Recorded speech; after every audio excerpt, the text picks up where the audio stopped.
Hello বন্ধুরা, সবাই কেমন আছো? আশা করি সবাই খুব ভালো আছো। রিঙ্কু রশিন চ্যানেলে ডেলি ব্লগে তোমাদের স্বাগতম। তো বন্ধুরা, আজকের ডেলি ব্লগে আমি তোমাদের সুজির নাড়ু করা দেখাবো। তো এই দেখো, তার জন্য আমি নিয়ে নিয়েছি এই যে 500 সুজি, আর এখানে 1 লিটার 250 দুধ আছে। তো এবার এই যে দুধটা আমি জালে বসিয়ে দিয়েছি, আর এই জাল দেওয়ার সময় এর মধ্যে আমি কয়েকটা এলাচের দানাও দিয়ে দিয়েছি।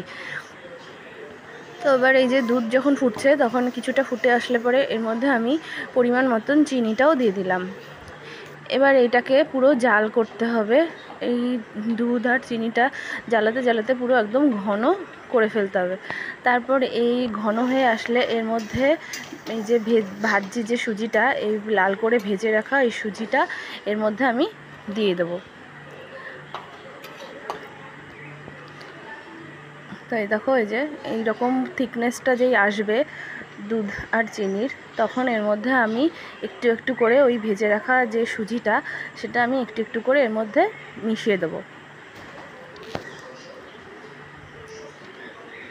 এই দেখো, ঠিক এরকম করে নেড়ে নেড়ে এটাকে মেশাতে হবে।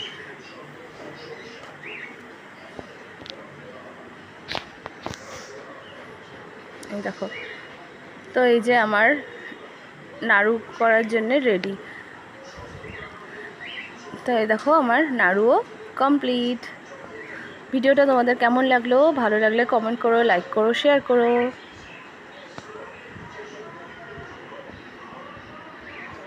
তো ভিডিওটা এখানে আজকের মতন শেষ করছি। সবাই ভালো থাকবে, টাটা।